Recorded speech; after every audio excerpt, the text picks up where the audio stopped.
প্রিয় শিক্ষার্থীবৃন্দ, আসসালামু আলাইকুম ওয়া রাহমাতুল্লাহি ওয়া বারাকাতুহু। আমি মোহাম্মদ সুমন রাহাত আজ তোমাদের হিসাব বিজ্ঞান প্রথম পত্র বইটি নিয়ে আলোচনা করব। হিসাব বিজ্ঞান প্রথম পত্র বইটিতে কয়টি অধ্যায় রয়েছে, কোন কোন অধ্যায় থেকে এইচএসসি পরীক্ষায় আমাদের অঙ্ক থাকবে, কোন কোন অধ্যায় থেকে থাকবে না, এগুলো নিয়ে আজকে আমরা বিস্তারিত আলোচনা করব। হিসাব বিজ্ঞান প্রথম পত্রের বইটিতে আমাদের অধ্যায় রয়েছে 10টি। প্রথম অধ্যায়ের নাম হিসাব বিজ্ঞান পরিচিতি। 2 নম্বর অধ্যায়ের নাম হিসাবের বৈসমূহ। 3 নম্বর অধ্যায়ের নাম ব্যাংক সমন্বয় বিবরণী। 4 নম্বর অধ্যায়ের নাম রেওয়ামি। 5 নম্বর অধ্যায়ের নাম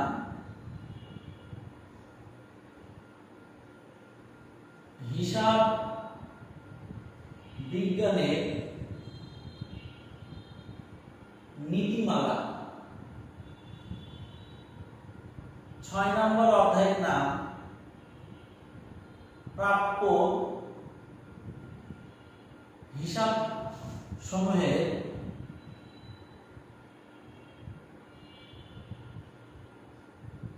হিসাব রক্ষণ।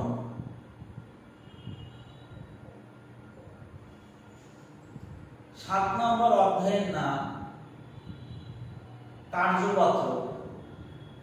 8 নম্বর অধ্যায়ের নাম দৃশ্যমান ও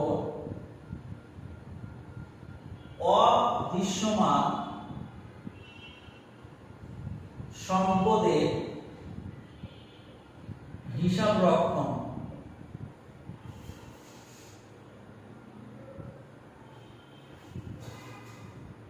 9 নম্বর অধ্যায়ের নাম আর্থিক বিবরণী। 10 নম্বর অধ্যায়ের নাম এক তরফা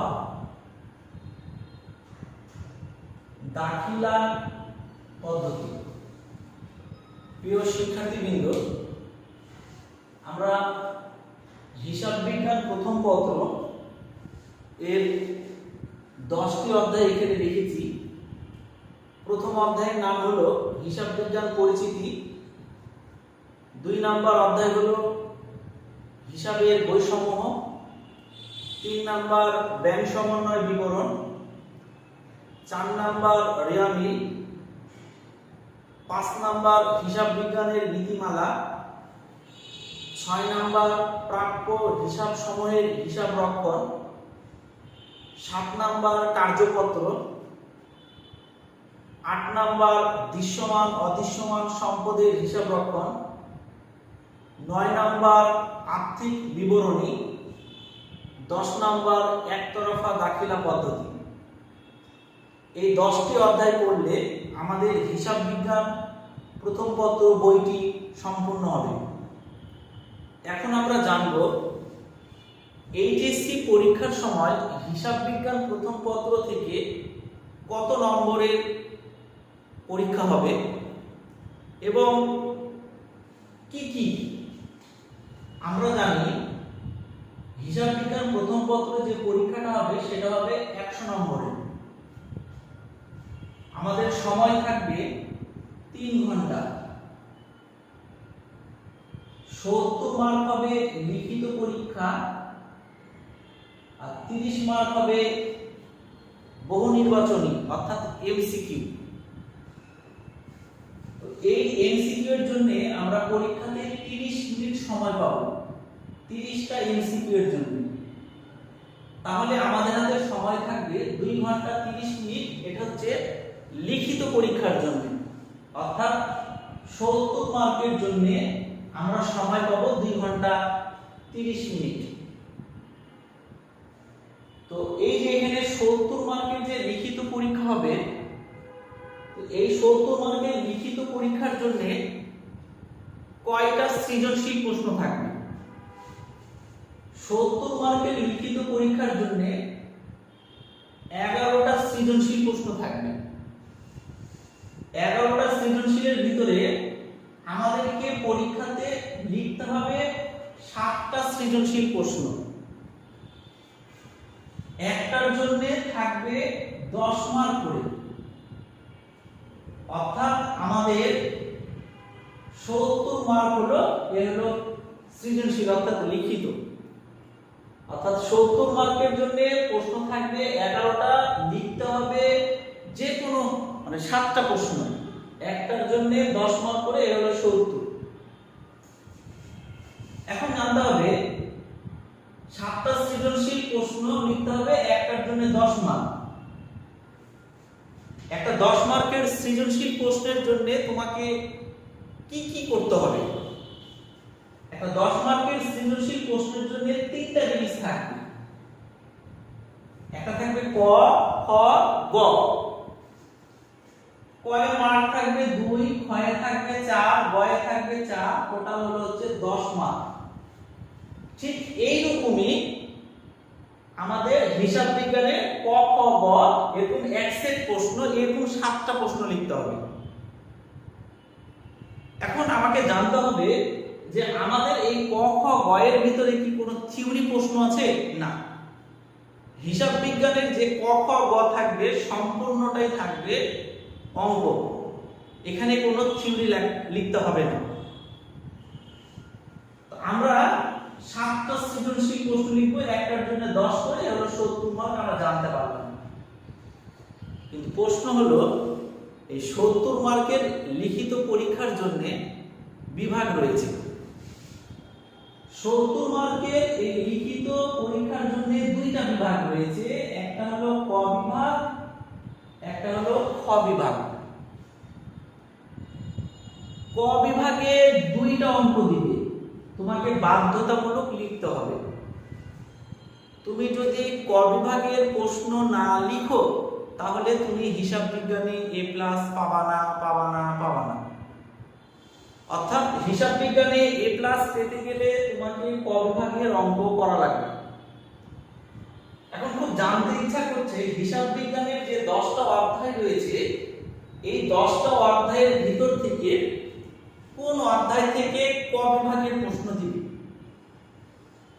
এখানে যে 9 নম্বর অধ্যায়টা আমরা দেখতে পাচ্ছি আর্থিক বিবরণী, এই অধ্যায় থেকে তোমরা 2টা অঙ্ক পরীক্ষায় ইনশাআল্লাহ কমন পাবা, থাকবে। তো এই অধ্যায় থেকে 2টা নিয়মের অঙ্ক দেয়, একটা হলো ক্রয় বিক্রয়কারী প্রতিষ্ঠানের, একটা হলো সেবাদানকারী প্রতিষ্ঠানের। তো প্রিয় শিক্ষার্থীবৃন্দ, আমরা যখন যে অধ্যায়ের অঙ্কটা তোমাদেরকে শিখাবো তখন সে অধ্যায়ের বিস্তারিত আমরা আলোচনা করব। যেহেতু এখন আমরা পাঠ পরিচিতি, আমরা জানতে চাচ্ছি যে হিসাব বিজ্ঞানে কয়টা অধ্যায় রয়েছে, কোন অধ্যায় থেকে কয়টা করে প্রশ্ন দিবে, এগুলো নিয়ে আমরা আলোচনা করছি। আমরা কিন্তু এখন অধ্যায়টাকে নিয়ে আলোচনা করছি না। যখন অধ্যায় নিয়ে আলোচনা করব তখন সেই অধ্যায়ের বিস্তারিত আমরা আলোচনা করব ইনশাআল্লাহ।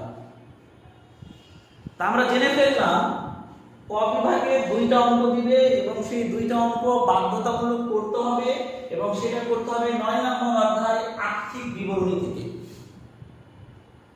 এবার আমরা যাব খ বিভাগ। খ বিভাগে অঙ্ক থাকবে 9টা, করতে হবে যে কোনো 5টা। অর্থাৎ খ বিভাগে আমাদের অপশন আছে, 9টা অঙ্ক দিবে, তোমার কাছে যে 5টা অঙ্ক সোজা মনে হবে তুমি সেই 5টা অঙ্ক করবা এখান থেকে।